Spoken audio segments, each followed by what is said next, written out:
Bonjour à toutes et à tous. Aujourd'hui, on va faire le cours sur les virus. Donc, les maladies virales affectent les humains depuis des siècles. En 1883, Adolf Mayer décrit la maladie de la mosaïque du tabac et montre qu'elle est transmissible entre les plantes de façon similaire aux infections bactériennes.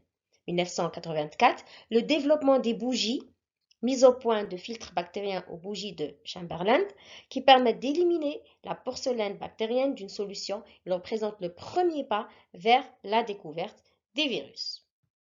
Le mot virus est issu du latin virus qui signifie poison. Ce sont des agents infectieux microscopiques possédant un seul type d'acide nucléique, l'ADN ou l'ARN, ne pouvant se produire qu'à l'intérieur d'une cellule et parasitant aussi bien les êtres vivants pluricellulaires qui sont les animaux et les végétaux que les unicellulaires qui sont les bactéries ou les protistes. La virologie est la science qui étudie les virus. Elle est étudiée par les virologues ou bien les virologistes. Passons à la structure des particules virales. Donc, les virus ont deux structures non enveloppées qu'on appelle les nus ou bien les enveloppées. Dans le côté nu, donc vous avez deux formes qui sont hélicoïdales ou bien icosaédriques et l'enveloppé peut être simple ou bien complexe. Le génome viral constitue l'information génétique, peut être soit de l'ADN ou bien de l'ARN, qui est traduit en protéines virales par les cellules hôtes. Et la capside protéique constitue uniquement de protéines virales suivant les unités de structure et s'organise en une capside à symétrie hélicoïdale ou bien conoïdale. Il y a aussi des capsides à symétrie complexe. Donc, passons maintenant à l'enveloppe. Pour l'enveloppe, donc certains virus sont entourés d'une enveloppe d'origine cellulaire. Ce sont les enveloppés, comme on l'a vu sur la figure, ou bien les nus qui sont dépourvus d'enveloppe. Pour la classification, leur classification repose sur les différents constituants des particules virales. En premier lieu, elle est basée sur le type de génome viral, qui soit de l'ADN ou de l'ARN, puis sur la géométrie de la capside et l'existence ou non de l'enveloppe.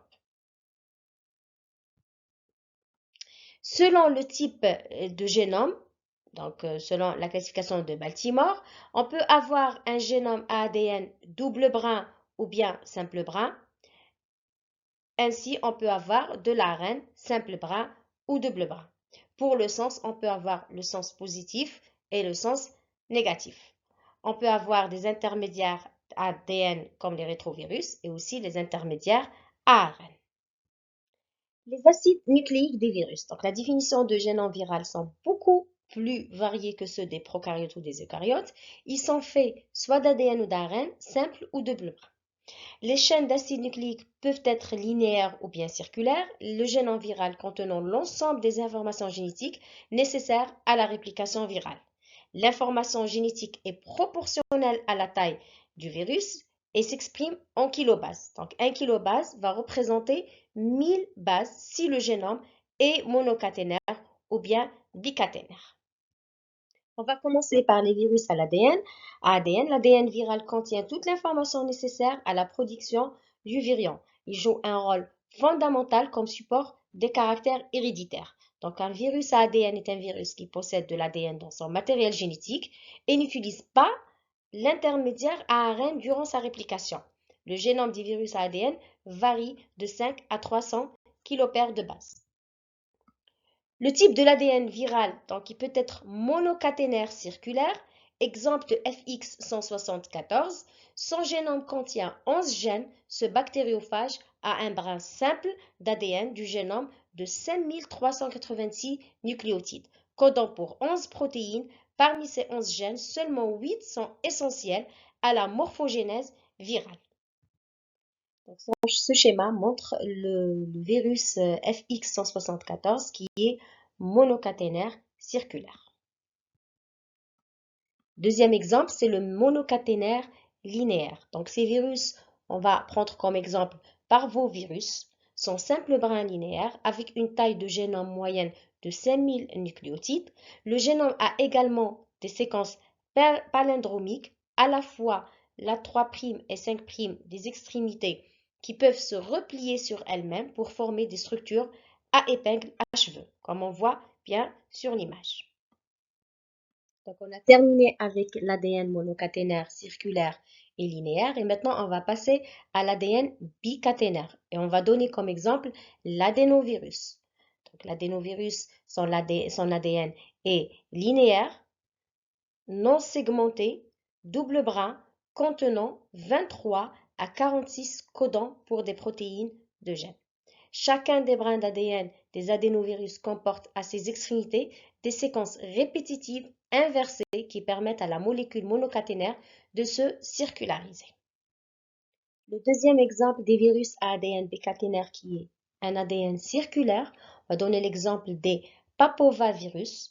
Son génome est constitué d'une seule molécule super enroulée à ADN double brin circulaire.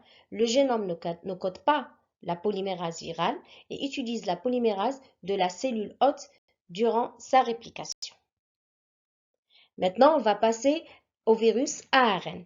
Donc, les virus ARN est un virus qui utilise l'ARN comme matériel génétique ou bien un virus dont la réplication du génome passe par un ARN intermédiaire. Pour la plupart, le génome des virus ARN ne s'écarte pas d'une taille moyenne de 10 à 15 kPa de base. On va prendre le premier exemple monocaténaire ou bien ce qu'on appelle simple brin. Définit une molécule d'acide nucléique ARN non appariée à une autre molécule complémentaire. L'organisation du génome peut prendre plusieurs formes. Elle est caractérisée notamment par le nombre de brins de l'ARN et par la polarité de l'acide nucléique. Donc, vous avez le sens positif. La séquence de gènes sur l'ARN viral est identique à celle des ARN messagers. C'est pour ça qu'on l'appelle à sens positif, c'est-à-dire elle va être produite directement en protéines. Donc, on a l'exemple de coronavirus et rétrovirus. Certains virus de ce type, comme les coronavirus, peuvent produire directement des protéines à partir de l'ARN viral sans même devoir recouvrir une ARN polymérase, donc ARN dépendante. Donc, ils ont le sens de l'ARN messager. Ils peuvent traduire directement des protéines. C'est pour ça qu'ils sont très nocifs. Par contre, les virus qui sont à sens négatif, donc la séquence des gènes sur l'ARN viral est complémentaire à celle des ARN messagers, susceptibles d'être produites en protéines. Les virus ARN négatifs segmentés, exemple, on a le virus d'influenza virus, donc le virus de la grippe. Donc, c'est un virus qui a un ARN à sens négatif, donc il doit être complémenté en ARN positif qui ressemble à l'ARN messager et à ce moment-là, il pourra être traduit en protéines. Passons à un autre exemple qui est l'ambisense. Donc, les gènes présents sur l'ARN viral peuvent être, selon le cas, en code positif ou négatif, de sorte que certaines protéines peuvent être synthétisées directement par l'ARN viral, tandis que d'autres le sont à partir d'ARN messagers préalablement produits par une ARN polymérase, donc ARN dépendante. C'est le cas de Bunavirus. Donc, Buyavirus, pardon. Donc, en bisens, il a les deux ARN. Donc, soit il va traduire les ARN messagers donc, qui sont positifs, qui a la même capacité de l'ARN messager traduit directement en protéines, ou bien il a le sens négatif qu'il doit d'abord, bien sûr, le convertir en positif pour pouvoir le traduire. Donc, l'exemple de l'arénavirus est constitué, c'est un cas qui est très rare, il est constitué de deux segments en bisens. L'exemple de bicaténaire, mais en double brin, c'est les virus ARN double brin qui, dans le matériel génétique, est constitué d'ARN bicaténaire formant une double hélice semblable à celle d'ADN. C'est-à-dire quand on le voit, on pense que c'est de l'ADN, mais non, c'est de l'ARN, c'est-à-dire un ARN double brin. On peut l'avoir en complément ou bien segmenté, comme le cas des réovirus. Donc, ça, c'est une image qui montre que l'ARN peut être soit en un seul segment, soit en plusieurs segments. En conclusion, on peut dire que malgré tous les travaux réalisés par les scientifiques pour la découverte des virus, il reste jusqu'à maintenant des virus qui sont de structure inconnue et donc causent des maladies néfastes et posent des problèmes qui ne peuvent pas les résoudre. Donc, je vous remercie pour votre attention.